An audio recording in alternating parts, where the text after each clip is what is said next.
Thursday, January 26th, and the Arkansas AgCast is coming to you from the Arkansas Growing Conference here in Little Rock.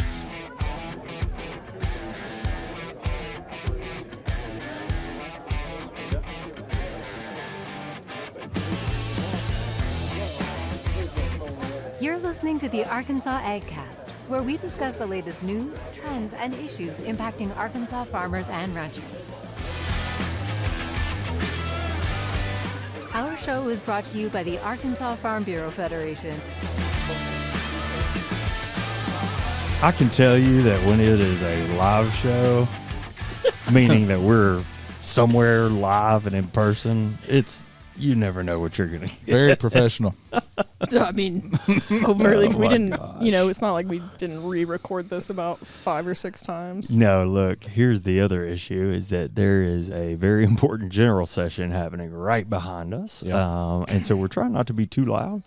So if we sound like all of a sudden this show's broadcast on public radio, we'll apologize for that. But we are going to bring you the same great show that you're used to every week. Nonetheless. Yeah. Including, I bet it'll be noisier when it comes time, but we are going to talk to Ag Secretary Wes Ward, talk to him about the conference, sort of why the purpose of it, and Why what it's changes important. have been made and why it's important. Yeah, exactly. What he hopes to see.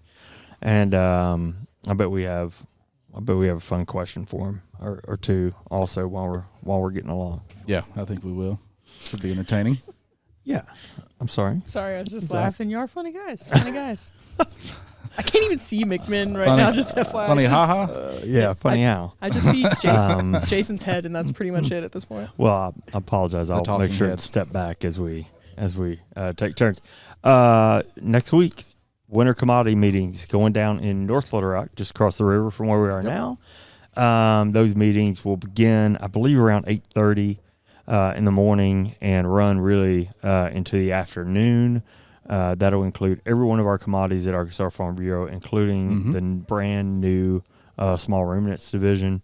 And if you're interested in joining, I can tell you if you go to the website and if you go to our website, arfb.com, and search winter commodity events, the entire agenda and itinerary is there for you.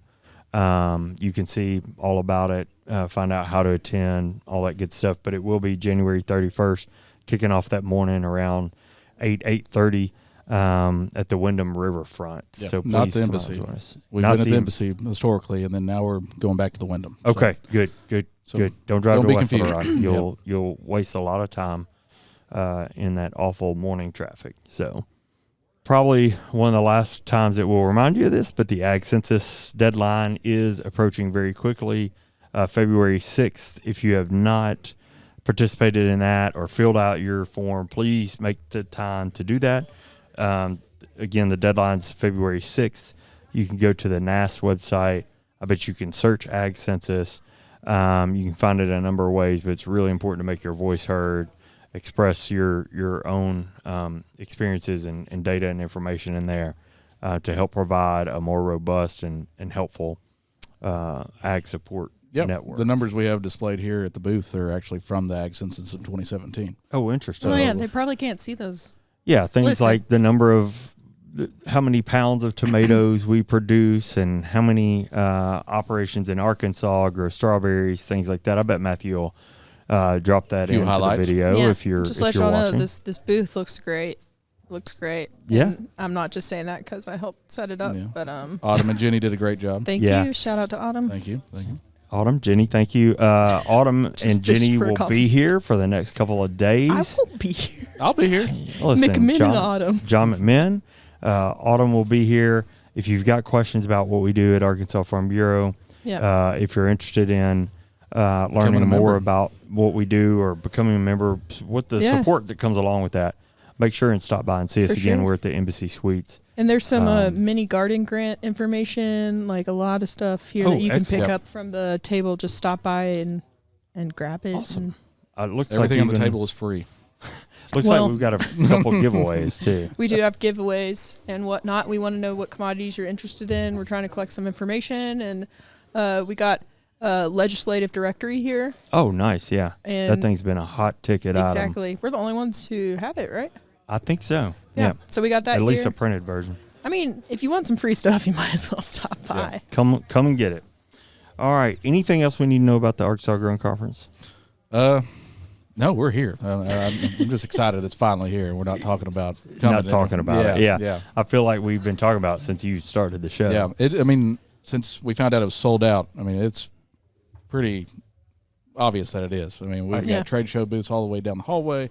It's separate packed. rooms. People are everywhere.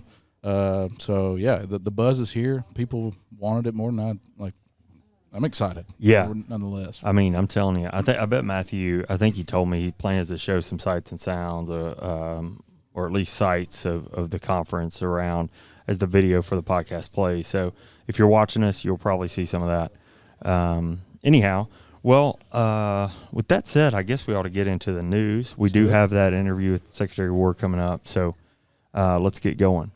All right, as we will do every week with the legislative, while the legislature is in session, we're going to open up with a legislative update, and there's quite a bit to cover, so let's just get to it. We're in for another busy week at the state capitol.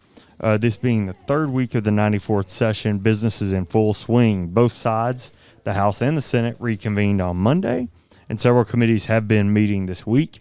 A couple of those conversations stood out as relevant to ag. The House Public Transportation Committee discussed House Bill 1041, which pertains to allowing ATVs on designated public streets and highways. The Senate Ag and Economic Development Committee was set to discuss Senate Bill number 5, pertaining to veterinary practice and the state's Telemedicine Act. So some important conversations going on in those couple of committee meetings this week. Also, the Senate and House bills that appropriate funds for checkoff boards and their 23-24 operations have all been sent to the governor's office for signing. There's a lot happening, but we'll keep you up to date this week. As always, this is available twice a week in our legislative updates, text and email. You can sign up for that on our website. There's a ton of information in there. We'll continue bringing you those legislative updates each week. And I guess with that, John, how about some news? Yeah. So let's dive into it. Mandatory use of electronic identification ear tags for cattle and bison has been an issue we at Arkansas Farm Bureau have been following closely over the last several years. Just last week, a new proposed rule from USDA APHIS was published. Exactly, it was Wednesday, January 18th. The Animal and Plant Health Inspection Service, also known as APHIS, proposed a new rule that would mandate the use of EID ear tags to sexually intact cattle over 18 months of age that cross state lines. Interesting. Additionally, this mandate would apply to all dairy cattle, rodeo stock, and show/exhibition stock. This comes in the wake of the failed 2020 proposition to implement RFID tags that would have taken effect January 1 of this year. The Arkansas Farm Bureau is currently submitting comments to APHIS in opposition of implementing this rule. If implemented, this rule would add additional financial and managerial burdens to all Arkansas cattle producers, especially our small family-owned operations. Probably some of those represented here. Yep, absolutely. And the majority of our membership, too. Yeah. So, yeah. For anyone who wants to also submit comments as individuals, you can do so by going to regulations.gov and searching APHIS, which is APHIS EID. And it'll be the second listing there after you search it. Okay. So anybody can submit a comment. Absolutely. That's what you're saying. Yeah. But you mentioned we're submitting I'm sure Jake Cartwright on our team is Correct. doing that. Yeah, he's our beef economist. If anybody's interested in economist. Understanding sort of our position or what those comments are going to reflect, can they find that information absolutely. out, our members? Yeah, Jake's open to all questions, whether it's phone call, email. And if you want to find his contact information, you can find it at our website at arfb.com. Yeah, exactly. All right, well, that's a good one. Certainly hate any type of new movement that requires extra time or finances on producers with everything else. Next up, a topic that's been a source of conversation, hilarious memes, frankly, and heartache for farmers, the price of eggs. If you're a listener of the show, you're familiar with the challenges that the highly pathogenic avian influenza that continues to impact the poultry industry across the country. We talked about increased turkey prices at Thanksgiving and again at Christmas. And recently, the market has seen the inevitable rise in egg prices. I'm not saying we were predicting that, but we did warn that might happen. John, you know this as an economist, but it really is truly a supply and demand, simple supply and demand challenge. Yeah, that's for the the first thing most you learn part. in school as an economist. Yeah. The AI outbreaks across the country resulted in the loss of a record amount of birds, which has limited the egg supply immensely. The result of that tight supply has been increased prices. And according to reporting from the UA Division of Ag, in 2022, the average U.S. retail price for eggs rose from just under $2 per dozen to more than $4 per dozen. Ooh. Comparing that with 2021 prices, where we paid less than $1.50 in January and that year, and that's quite a shock to the consumer. It's a big jump. Yeah. That's for eggs. Yeah. That said, AI is not the only contributing factor to higher prices, and I learned something, frankly, writing this story. Things like increased fuel and transportation costs, plus driver shortages, and the cost of getting eggs to market had a hand in the increased prices. Yep. Other factors like grain prices, chickens have to eat, also play a role in the prices that we pay for eggs. The bottom line, according to the university, egg prices won't stay high forever. That's good news. But there is no real clear end in sight for avian flu. And that being said, it may be a while before prices get back down to those bargain basement prices, as Jada Thompson, economics professor for the UA System Division of Agriculture, put it. So egg prices are high. We know that. We understand a little bit of why. But hopefully it won't stay that way forever. So you're telling me we need more chicken to fly to reduce those prices? Yeah. Well, we need more eggs, frankly, is what we need. Well, let's just get those chicken flying. Yeah, if they're flying. They're flying 23 That's- feet every second. 15 miles an hour is my calculations said it. What Jenny's referencing is last week's episode, and I'll tell you, it gets pretty wild at the end with the trivia that you brought. And Welcome. If you have the time, certainly go back and Chickens check it can out. fly. Chickens can fly. Supposedly at a very far distance and an incredibly high rate of speed. So more than maybe any human has ever witnessed, it's except just for ironic you bring up this news. the source that you quoted, which It's Google. I will tell you, there were a couple flying chicken videos being shown around our building this week as we were trying to honestly trust but verify the information that you brought forward last week. That feels about right. What would we do without So, that information? but I have a question for you, honestly. Yeah. How are your legs holding up? Last week was tough for you physically. Oh, standing up all this time? Yeah, and then you've been standing again this week. I sat down at my desk all week. I used that standing desk preparation. once. In Yeah. preparation. Still not for- using the stand-up desk. No, I'm telling you, it's up No, for grabs. I know we could use it in commodities. You don't need it. I'm going to use it, y'all. All right? It's going to happen. Listen, I'm doing fine. Legs are working. Things are happening. I hear I'm you. leaning on this. It's all good. Before we get on with our conversation about the Arkansas Grown Conference, we want to take a minute to invite you to the upcoming grain bin safety class hosted by Arkansas Farm Bureau. That's right. As we know, grain bins can be a hazard for farmers, their employees, and everyone involved. When accidents happen, we want to help farmers and local rescue crews be prepared. That's why Arkansas Farm Bureau will be sponsoring a public grain bin safety program in Hazen, Arkansas. Yep, that's right. Farmers, their employees, firefighters, and emergency response teams in particular are encouraged to attend. The course will consist of a 1-hour classroom portion followed by a 2-hour hands-on rescue simulation. The program will take place at Big Case Catfish on February 21st, but you must register by January 31st. Lunch will be provided. You can register by emailing myra.moix@arfb.com. That's myra.moix@arfb.com. And remember, attendance is limited. All right, let's talk about specialty crops in the Arkansas Grown Conference.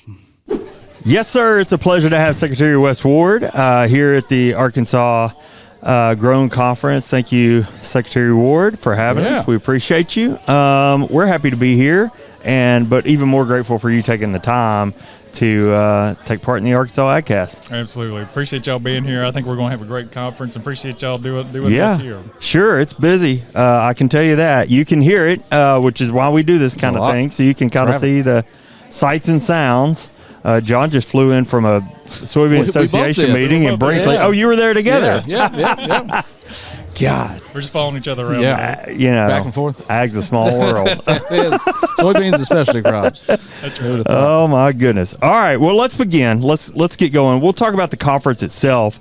Secretary Ward, can you please tell us a little bit about the origins and how this all came to be today? Yeah. So this is an Arkansas Grown Conference. We have the Arkansas Grown brand and the promotional materials that we do there. The Arkansas Grown, Arkansas Made, and so we tried to help with people that are participants in that program. Local producer to consumer sales, to put together a conference that kind of was more directed at them local food. So we worked with several different organizations: blackberry growers, grape growers, horticulture society, farmers markets, agritourism, to kind of give them a venue for let's just all come together and have an event, as opposed to 5 separate annual meetings.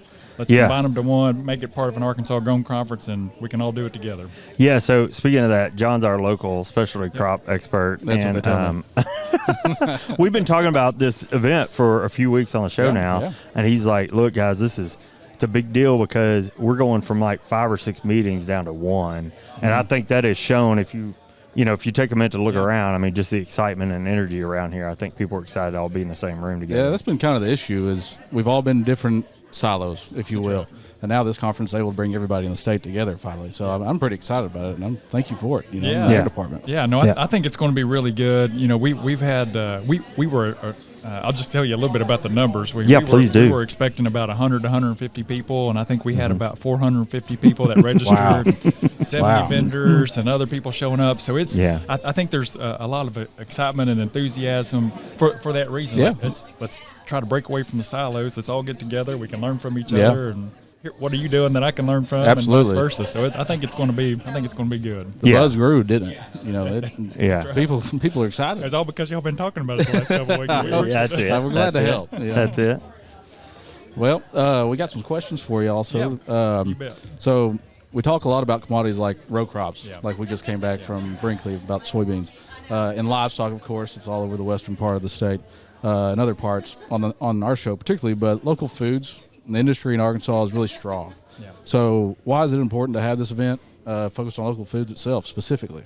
Yeah, I think when you look at Arkansas agriculture, state's largest industry, $19 billion economic impact, we do a lot of things really well. I think specialty crops is, it's one of those that we do well.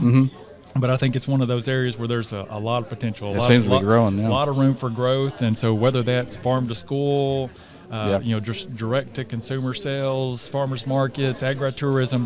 There's kind of this excitement around this kind of almost untapped area, and so I think that's one of the big reasons why it's important. And it's growing every year.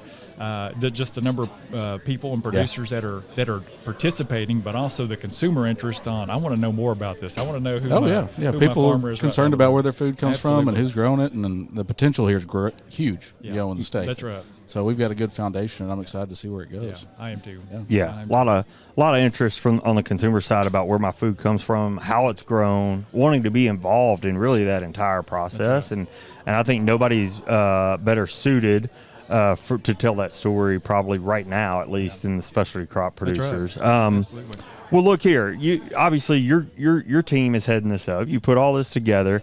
I've got to ask you, as Secretary of the state's top industry, what do you see when you go home Saturday afternoon and this is all wrapped up? What do you say? Hey, that was a success. Yeah, I think we're already seeing it by just the excitement and the enthusiasm here, and the number of people that are coming.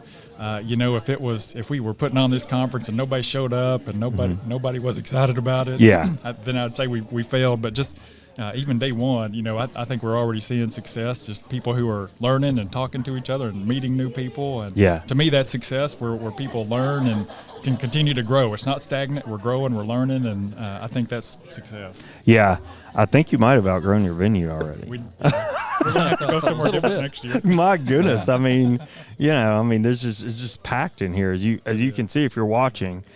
All right. Well, I think that's the last question I have. Yeah, Did you have any? Well, we got one more for you. Okay. We have we want to have a little fun here. We're not always serious in business. We but got to. Everybody, knows your experience in the military and veteran. We're really thankful for that. That the Marine Corps were reserved. So, question for you, and that is, what is the most? Yes, he can beat you in a fight, John. If that's what you're. Is that what you're asking? I wasn't going to pick Okay. one. Okay. All right. I respect him too much for that. Yeah. So, what is one of the most adventurous things you've done as a member of the U.S. military? Yeah. Well, let me first say that I've been in the Marine Corps for 22 years now, which is oh my goodness, hard to believe. You're aging backwards. But it's I absolutely love the Marine Corps. I love the military, and we've got great people. Yeah. A lot of people, what we're seeing here, even with this conference, is people that have served in the military that are coming and getting involved in agriculture. And that's for ag, right? That's right. Yeah. And I love that. I just personally, I love it and love seeing that. But just the opportunity to be around people like that. I got to go to. I spent a few months in Afghanistan. Yep. I've been to Jordan a couple times and Japan a couple times, and just that. I think the most exciting piece is just getting to go do good things for our country. Experience new places. Experience those cultures. Yeah. And that's right. With people who care about our country, who care about our way of life. Absolutely. And, it's special, and that means a lot. We've got to do a lot of other fun stuff too. Yeah. But that's a big one. That's just awesome. the people. Thank you for your service. yeah, no doubt. absolutely. Thank you for your service, and thank you for taking the time to be with us today. We appreciate sir. you so much. we know as you're always. busy. So we'll let you get back to it. All right. All right. Thank you. guys. And it was so good to have Secretary Ward on, was. and kind of wild y'all were together today. I had no just idea. this morning in Brinkley. Yeah, at the Soybean Arkansas Association. Soybean Association meeting. Yeah, So we're just going back and forth. yeah. Off And state. Jenny, sorry we had to kick you off the board for that. I'm sure you're not that sorry, Jason. Oh, come on now. We love having you on the show, frankly. Thank you. Well, And the views and listens have been off the charts. Yeah. I thank you for saying that, even though I know you just made that up on Brings the a spot. whole new But, element to the show. Doesn't it? Yeah. That's that's what people say about me just in general. Like, Really? wow, you bring Just a in whole conversation? new element. Yeah, I hear It's like a folks nice say, way to tell you you're she's weird. a vibe, To the office. kind of when Yeah. they're whispering. Yeah, and That's they're what I hear. like, She's wow, a vibe. you're really different. Yeah. It's a nice way to say that. I'm like, thank you. Yeah. I guess. Well, I will say I think one of your trivia section last week on the show was probably one of the funnest or at least most adventurous that we've had. Did you bring more for us this week? For sure. And did I do the same thing last week and Google it 5 minutes before this podcast? Yes, I did. That's why I like to have you. Wouldn't You're want so it any other prepared. way. Yeah, you're so prepared. All right, guys, I do. Again, I'm just going to give y'all some facts. All right? Actually, I'll make y'all guess. It's kind of fun when y'all guess and you're completely wrong. So, the tongue of a pig has your face when I start talking is okay. The tongue of a pig has 6,000 more taste buds than a human's. Yeah. So, how many taste buds does a pig's tongue have? Plus 6,000, you say? They have 6,000 more than a human. Oh, Well, that's got to be at least 20,000. I'm going to say 1 million. That's an absurd guess. I'm an absurd guy. What can I say?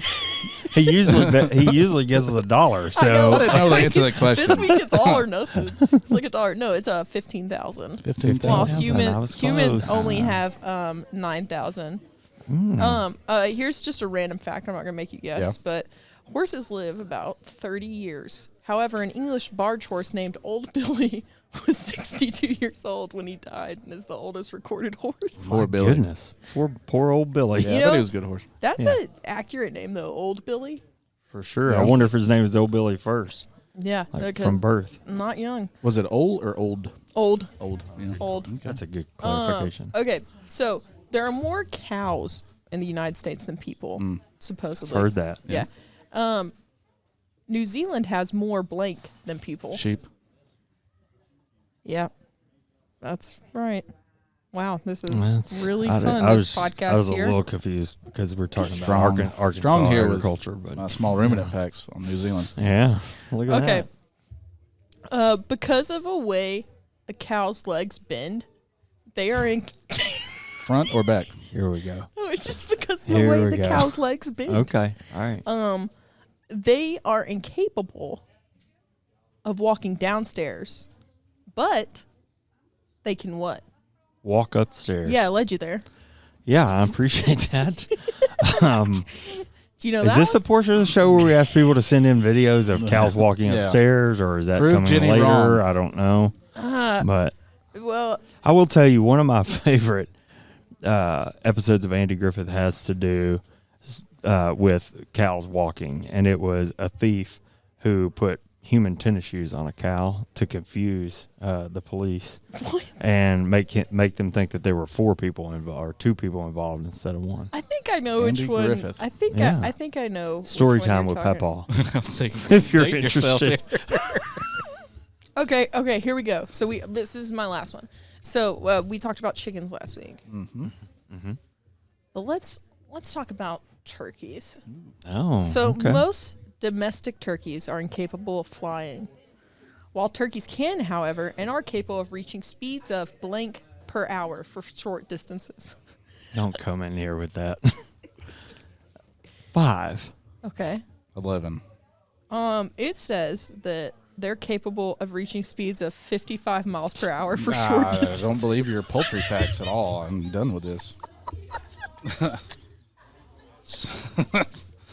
It's erroneous. Look. I don't know if you've heard of websites that end in .edu and things like that, but I'm going to tell you, you can find anything on the internet, Yeah. and turkeys flying Listen, at 55 so far- miles an okay, hour. All the facts that I've been telling y'all, have they not been true? Right up I to don't this know point. that. I don't know. I didn't- I haven't seen a chicken fly at 15 miles an hour. Well, a turkey they have bigger wings, so that makes sense, right? 55 miles an hour. Yeah, for short distances. So after the show last week, I went to my department and we talked about the chicken thing. You did. And we still don't. Have you not Like, seen the everybody YouTube just looked at me videos? like I was It's stupid. impossible. Look at the YouTube videos. It's all on the internet. All right. Did you have anybody but- send in videos like you requested? Yeah, we found one.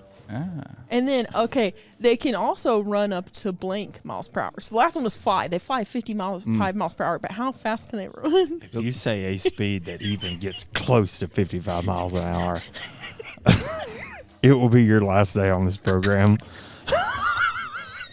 I'm not participating. How fast can they run? How fast can they run? Y'all guess. No, I'm not going to take part in this I'm annoyed. tomfoolery. All right. Displeased. All right. They can run up to 25 miles per hour. That's fair. That's not nearly as unbelievable as flying 55 miles an hour. Is it because the speed is lower Yeah. or because it's a turkey? Dude, I don't know. I just Googled this stuff. You think I'm talking to you. I was asking Jake. Yeah, I don't have a clue. I mean, I don't know. Frankly, I don't know where she comes up with this stuff, either. honestly. It's called the internet. And that makes it true? Everything's Hey, true. it got me my career. So. Everything's true on the internet. Well, Jenny, thank you for, again, bringing your outrageously false and outlandish facts to the Arkansas AgCast. I appreciate that. Anytime. Anytime. No, Though not seriously. true, but entertaining. Yeah, we are so happy to have you on the show every time. And thanks again for putting in the work this week Thanks. and helping us put the Thanks show for on. sucking up, Jason. That wraps up the news for this week. Thanks for following along with the Arkansas AgCast. We're grateful for you taking the time to watch and listen. Remember, you can catch the video production every Thursday at 4 p.m. on Facebook and YouTube. Listen to the audio version later on iTunes or Spotify. Make sure to leave us a review when you have 2 extra minutes. Please do. And the Arkansas AgCast is brought to you by the Arkansas Farm Bureau and hosted by me, Jason Brown. And me, John McMahon. And we'll see you next week. See you. Just let me know.